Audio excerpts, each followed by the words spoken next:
Mga kasayan, share ko lang sa inyo kung paano maglagay ng 4-pin CDI sa Motorstar 125 Easy Ride Mio Style.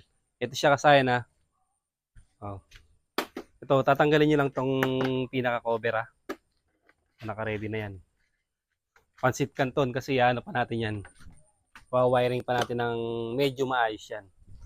Bale, ito kasayan, pinalitan nila ng ng CDI. Nagpalit na sila ng CDI dito. Ito yun oh. Pero itong linya na to, buo to. Tinesting ko yung buo yung kanyang primary coil. Buo pa siya. Kaya inisip ko kung bakit niya pinalitan yung Sa tingin ko baka mahina yung binibigay na kuryente. Kaya siya nagpalit. Ito siya kasayan ha. Simpleng-simple lang. Huwag lang kayong gagamit ng manipis na wire. Bawa, bibili kayo ng 4-pin, kailangan yung ganito yung wire. Oh. Huwag yung mga nagpupulbos kasi saglit lang yun. Maglolo ko yung motor nyo tsaka hindi magbibigay ng magandang kuryente. Dapat yung ganyang mga wire. Pagdating naman dito, kailangan nating makabisado yung color coding ng apat na to, ng apat na 4-pin CDI. Itong kadalasan na ginagamit, ito kasi na, tingnan niyo, ito yung ginamit sa kanya. Maganda rin itong na to, itong Jantel. Malakas din magbigay ito ng kuryente. Kaya siguro kahit buo pa yung CDI, pinalitan nito. Kasi mas malakas yung kuryente, mas madali sa start. Hindi siya hard starting. Yun yung dahilan kahit buo pa yung CDI, nagpapalit na sila ng 4-pin kasi nga nag-hard starting yung motor nila pero pag napalitan na ng CDI, nagiging easy start na siya, one click start. Hindi man one click, hindi siya hard starting. Madali siya mag-start.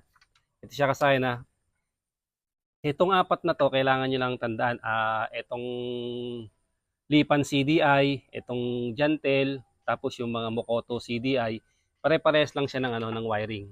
Naiiba lang naman na CDI, yung mga XRM 125, iba lang yung linya. Pero ito naman yung kadalasan ginagamit eh. Kaya ito, mas madali nating mapag-aaralan. Ganito yung pormahan niya na, yung sakit, siya ba? Pag ilalagay niyo siya, ito yung pinakakuntil. Ayan yung palatandaan natin. Pag nakaganto nakaharap sa inyo to, ito yung left, ito naman yung right. Ito sa left, nandito yung pulser. Ang kulay nito ay natapat lang na siya na blue yellow o blue white. Tapos red white depende sa sa motor. Kung ano yung paglalagyan. Kaya ang pinakamaganda kabisado nyo to. Bali ang kakabisaduhin na lang natin yung pwesto, wag na yung kulay-kulay. Ito yung yung pulser. Pulser to ha. Ito naman yung pulser ground. Tapos ito yung ignition coil. Ito naman yung 12 volts. DC 12 volts. Ito siya sa accessory wire. Ito yung paglalagyan natin. Ito siya ba?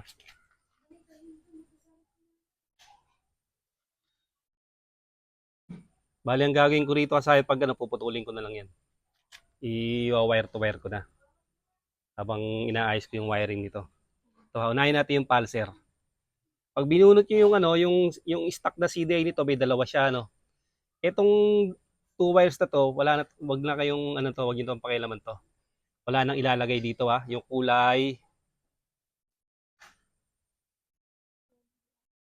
red black tsaka red white. Kill switch saka yung black white ay primary coil. Yan siya Unahin natin yung pulser. Ang kulay ng pulser niya ay ito. Sabihin mo yung kulay para Red, white. red white yung pulser natin ha. Sa iba ay blue white, blue yellow. Ibang mga pulser. Yung isi-shoutout. Oo nga pala, shoutout mo, nakalimutan ba yung pangalan?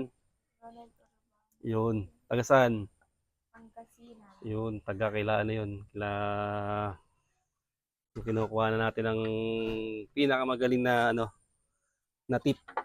Taga doon si Katropa Allen.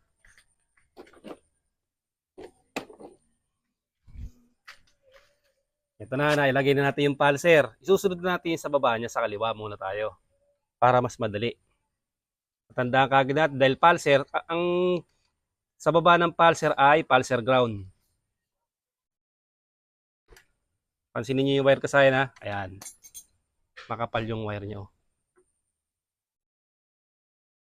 Ito naman yung ground natin. Yung ground naman natin ay ito. Kulay green. Solid. Ground ng Honda. Rusi, Motorstar. Ito, Motorstar to. Parehas lang din ng Honda.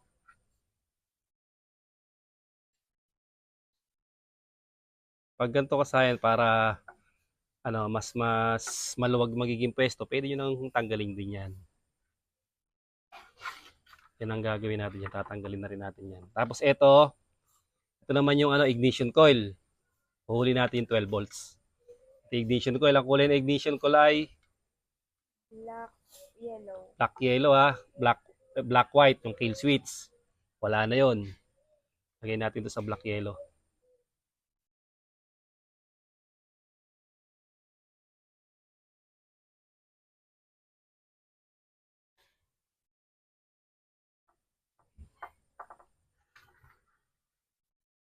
Tapos, yung nag-iisa. Sa kanan tayo ha. Yung nasa kanan niya, ignition coil. Sa baba ng ignition coil, yun na yung DC 12 volts o accessory wire. Saan natin to pwedeng ilagay? Pwede sa flash relay. Ayan, solid black. Pwede rin sa brake light. Ayan, solid black. Tapos, pwede rin sa susian. Ayan, may susian niya ha. Ito, solid black. Pwede rin dyan. Kahit alin dyan, pwede nating ilagay. Basta kailangan lang siya malagyan siya ng accessory wire na 12 volts. Tapos, testing na natin. Testing mo na. Buksan mo.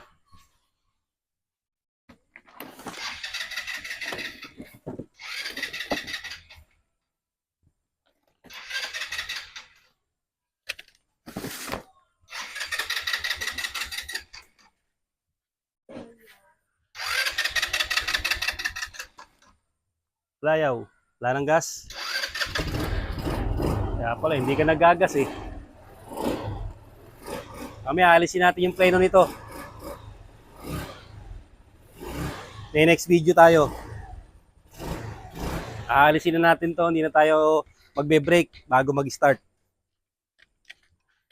Siya, malamig pa. Papakita ko sa inyo kasayan na ilalagay natin sa AC. AC sa 200 volts.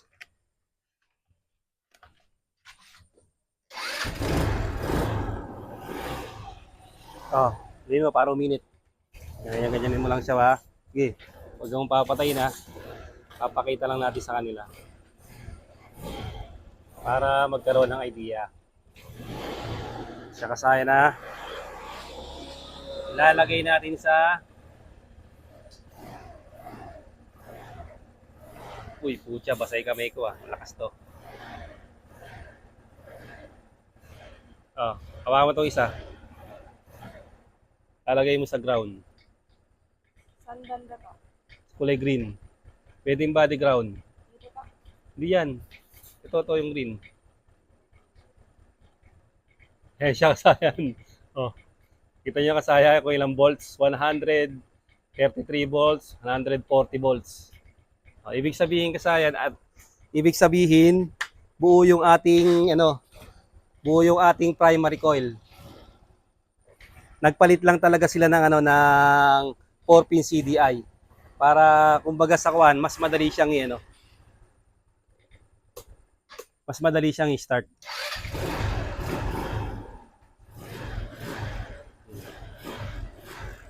Susunod natin kasi hindi na tayo pipiga rito.